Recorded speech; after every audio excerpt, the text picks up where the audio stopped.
Hello students. So today we are going to start the last chapter of history, that is 18th century political formation.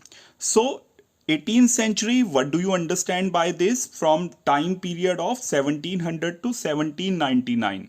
So in India's context, this time period was very crucial and India witnessed a lot of political turmoil and instability during this period of time because 18th century was the beginning of the decline of Mughal Empire.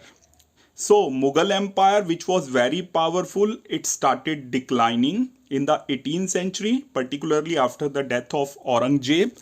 और उसकी death के बाद हम देखेंगे जब एक powerful kingdom divide होता है, डिक्लाइन होता है, तो उसकी जगह छोटे छोटे स्टेट्स जो हैं उस गैप को फिल करने आ जाते हैं. तो यहाँ पे आपको ये थोड़ा ग्रीनिश डार्क पोर्शन में नज़र आ रहे होंगे नए kingdom, particularly Hyderabad, Bengal, then Maratha kingdom and the Awadh kingdom and the Sikh kingdoms are there.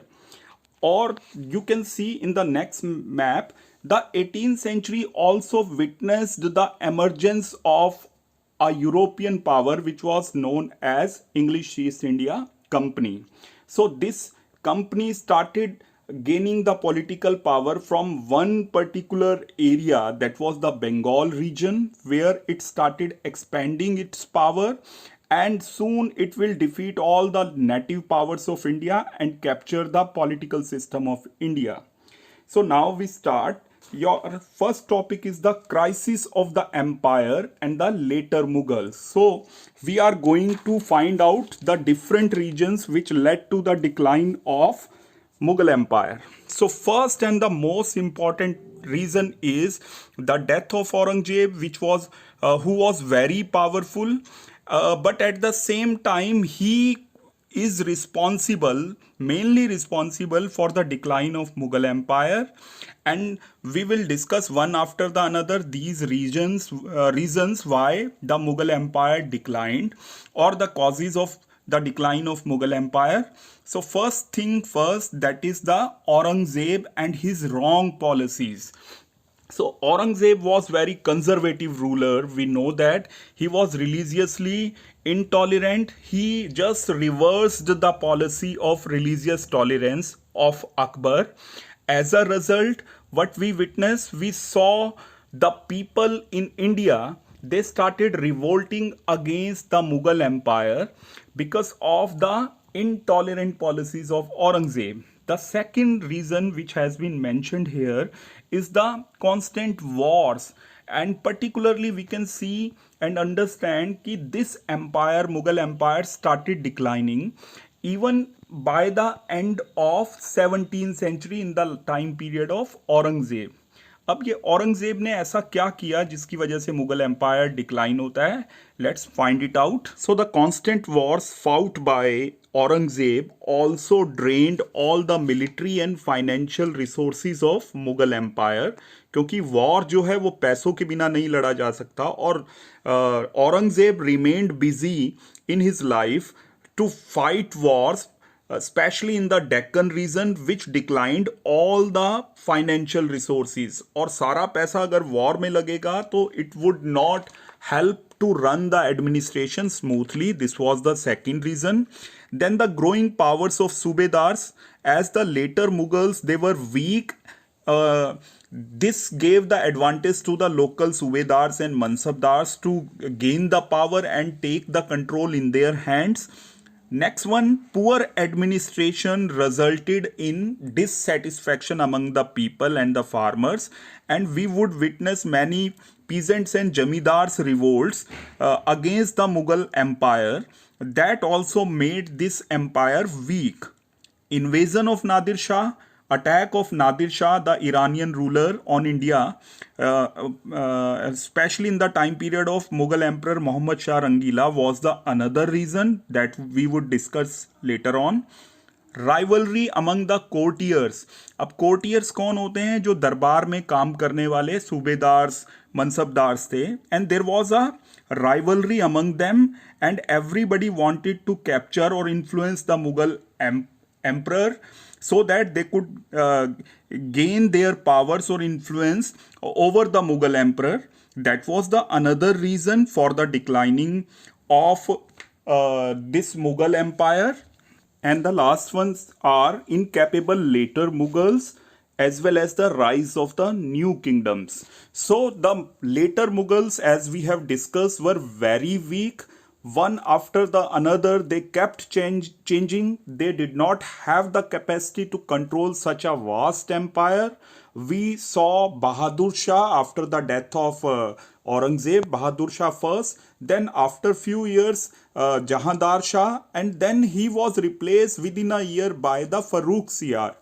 And these later Mughals were incapable, that gave rise to the powers of the local courtiers. The courtiers like the Sayyid brothers, these were very famous, these two brothers, Abdullah Khan and Hussain Ali Khan, and they were considered kingmakers because in on the Mughal empire they decided who would be the next king. And one of the king, Farooq Siyar, that was arrested, blinded by these two brothers, and later on he was murdered also. So you can clearly see the decline of the Mughal power due to the incapability of these later Mughals.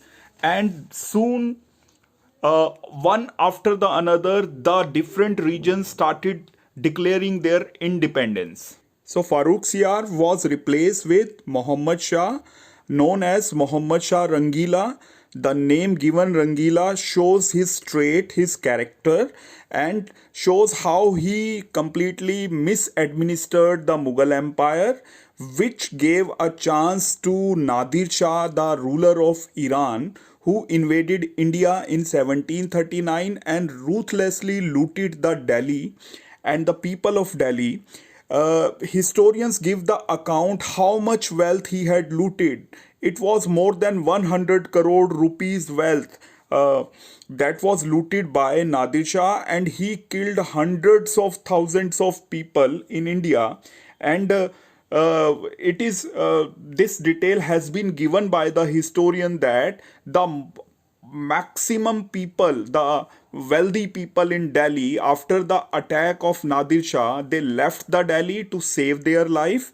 And Nadir Shah not only looted the wealth, the precious jewelry, the money, the gold coins, the other cash amount, but at the same time, he also took away with him the famous peacock crown of Mughal Empire. So the invasion of Nadir Shah exposed the weakness of Mughal Empire, and it gave chance to the new states to emerge and declare their independence. So we can see this emergence of new states in various categories. First one is the old Mughal provinces like Awadh, Bengal and Hyderabad, then the Rajputs, then the new emerged states like the kingdom under the Marathas, under the Sikhs, and under the Jats. So these were the new kingdoms which were emerging due to the weaknesses of Mughal Empire. So we would cover the first part, that is the Mughal old provinces who were initially the Subedars of Mughal Empire, but due to the weakness of Mughal Empire, they declared their independence. So we are covering Hyderabad, then Awadh and Bengal. So Hyderabad was a big region under the Mughal Empire in Deccan, India, and Nizamul Mulk Asaf Jah was given the duty to take care of Hyderabad as the Subedar. So he was made Subedar by Farooq Siyar, and he went there in Hyderabad state, and there he took the control in his hand. When he saw the turmoil in the Mughal Empire in Delhi, he took the advantage of the situation, appointed his trustworthy fellows whom he had trusted as the officials and replaced them with the Mughal officials. The entire Hyderabad state was run by Nizamul Mulk Asaf Jah very efficiently, and in this way he became the holy solely in charge, or we can say that he became the king of Hyderabad due to the weakness of Mughal Empire. So the next Mughal old province was Awadh, and it was controlled by Burhan ul Mulk Sadat Khan, who was appointed as governor of Awadh. This Awadh state that was very fertile, the central part of northern plains, and due to its higher fertility, because of the Ganga plains, it was the state which could generate high amount of revenue, land tax. And Sadat Khan appointed his loyal members at higher posts in Awadh and replaced them with the Mughal officials. He also started a new revenue policy, and land was given to the highest bidder. That means land was given to that person who would promise to give the maximum amount of land tax to the state, and these people were called revenue farmers or Izradars. In this way, Sadat Khan also started running Awadh independently without the interference of Mughal Empire. And the last Mughal old province was Bengal, and Murshid Quli Khan, who was initially appointed as the Nayab, deputy of the governor of this province Bengal, later became the Holy Soli in charge and started running this rich province of India known as Bengal, without any interference of Mughal emperor. So in this way we have seen how Awadh, Hyderabad, and Bengal, who were the part of Mughal Empire, now became independent and started running their administration without the interference of Mughal Empire. So this was the end of the first part related to this chapter. Thank you and have a nice day.